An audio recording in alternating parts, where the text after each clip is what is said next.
Alright, so I'm here processing grapes to be dried for raisins. These are homegrown grapes from our backyard vines. And here's a few, oops, get out of here, little buddy, tips and tricks that I've come across working with these grapes.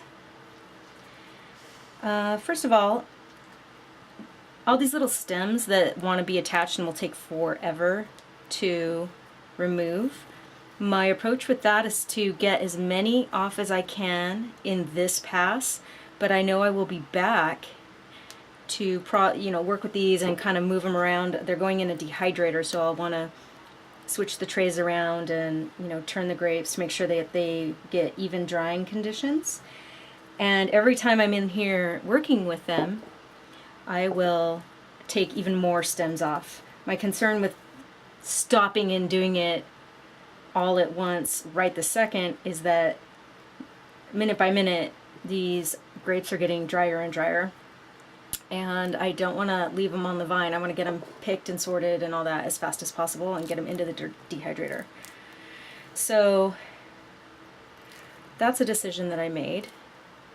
Second of all, I thought about leaving them on the cluster in the dehydrator as a even faster way to process all the grapes. The problem I came across with that is that when they're in a cluster, it's very difficult to see the bad ones. So I feel you're better off spreading them out, picking them off, and then you can go through and you can get rid of the ones that are too small or have splits in them or are dirty or whatever that don't meet quality standards. So when they're spread out and you can see them, it's much better. Also, a tool that has come in handy is this brush, not only to kind of clean the trash out from underneath the tray as it falls through while you're sorting, but as you go through and you want to turn the grapes around, it's a gentle way to sort of flip them around and look for bad ones without being too rough on the grapes. And this is nice because at this stage they're pretty ripe, a lot of them, and too much pressure you can burst the skin on them, and then they're gonna be prone to rotting and not make a good raisin.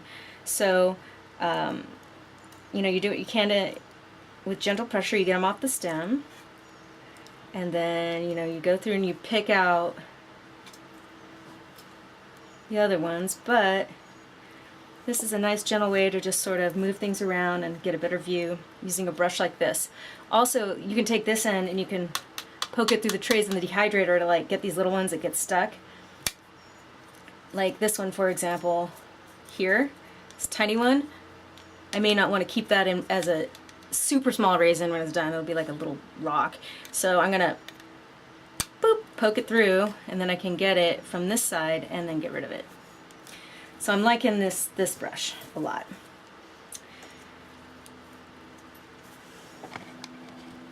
Oh, another trick, by the way, is make sure you're comfortable, because you're going to be going through a lot of grapes. And I started standing, and now I'm sitting at a table that's comfortable because you're going to be picking through a lot of things. So ergonomics are good. Make sure you're in a position that's comfortable so you're not trying to rush. You do a pretty good job on the first pass. Don't crowd the trays. Make sure there's plenty of open spaces for circulation so that the warm air can come up and around and through.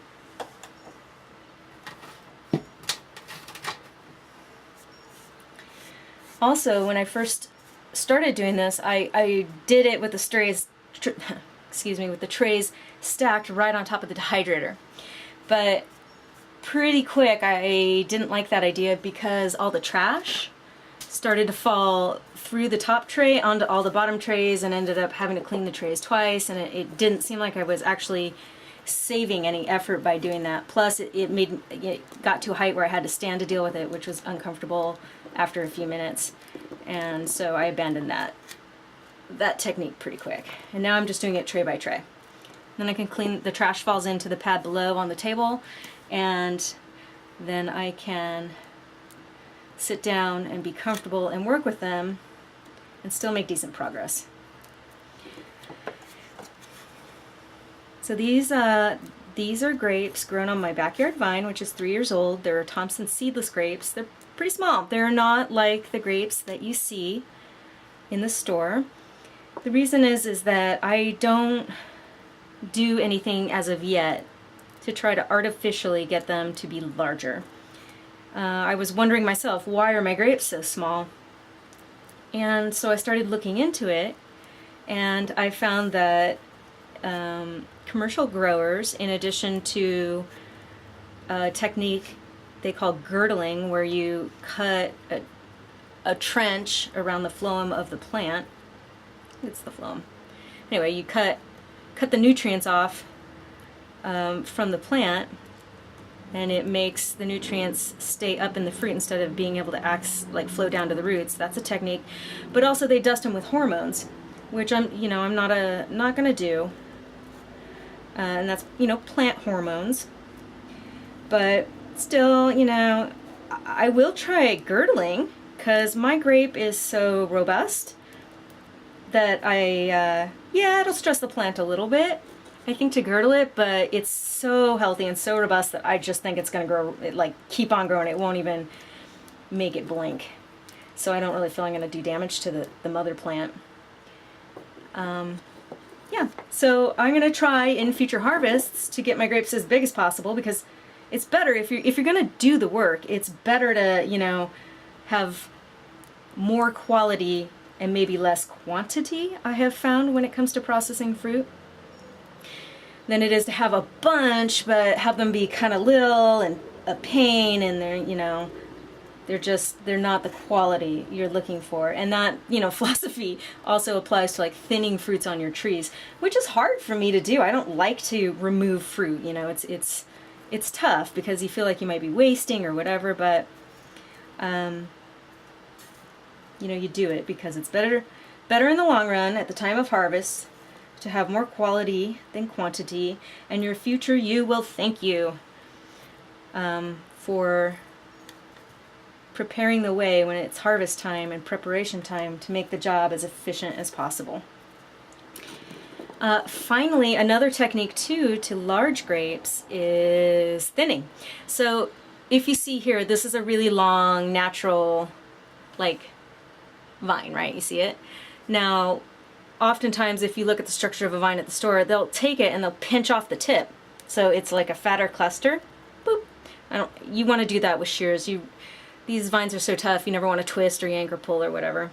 We'll go over that in a different video on how to hand harvest your grapes. But anyway, they'll go through and they'll trim off this bottom piece, and they'll trim out pieces so that although there are less fruit, there is more nutrients available to the fruit that remains, and that helps them to grow bigger and juicier and all those things. So I missed my window this year. All this preparation happens in the spring when the vines are small. You thin the fruit when they're flowering. You can trim the vines when they're or trim the clusters when they're very small. And I'm kind of getting to it behind the curve now, but I'm paying the price. So my grapes are small. They have good flavor, and it was definitely time to harvest. And you can tell that because the animals start to eat them. The animals are on high alert for grape time, and they'll start eating them as soon as the first ones start to get ripe. So they'll tip you off. Also, they get plump, they get kind of translucent, they get sweet, so you'll have to go in there and taste them. Once you pick them, they don't get any sweeter, so you got to keep tasting them to sort of, pull the plug when you think their flavor is as sweet as you want without letting it go too far. Also, the longer you leave them on the vine, the more risk there is to splitting and damage and blah, blah, blah. So anyway, so that's what I'm going to try next year, is how to grow large grapes. Didn't get them this year, but I am going to make use of the grapes I did get. We're going to learn some things about how to make raisins, and we'll put these in the dehydrator and see how they do. We have some leftovers in the, the split ones and such that I have, kind of the rejects. See, this is, oh, never mind. was gonna say, when it looked like that, is kind of how a trimmed cluster will look. Real fat and juicy, but it won't have that big long tail hanging down. Like this one has the big long tail hanging down, see it? There's like a trim cluster, you can tell it'll be more chunky doodle like that. Whoop, there, like that. You see the difference? Okay, so anyway, so the ones that are left, my dehydrator's full right now. A lot of these are acceptable, but I'm not gonna get greedy. I'm gonna run my batch in the dehydrator. I think I will make my chickens and my tortoise extremely happy. They love these grapes. I'm gonna eat some, I'm gonna share some with my family, and I'm gonna share some with my animals fresh. I may leave some for the birds, although I did leave some out on the vine just for the birds. I always do that as like a little offering. The birds in my yard help me so much with pest control, and they're such a delight for me to watch, and I enjoy their company that whatever I grow, I will leave a little bit for them, so that they and their babies, we have so many wild bird babies in our yard, you know, have enough to eat. It's like a little, you know, thank you. So yeah, that's our grape harvest. That's us, how to make raisins, thoughts behind it, a few little creative ideas and tips and tricks. And thanks for watching, and we'll see you next time.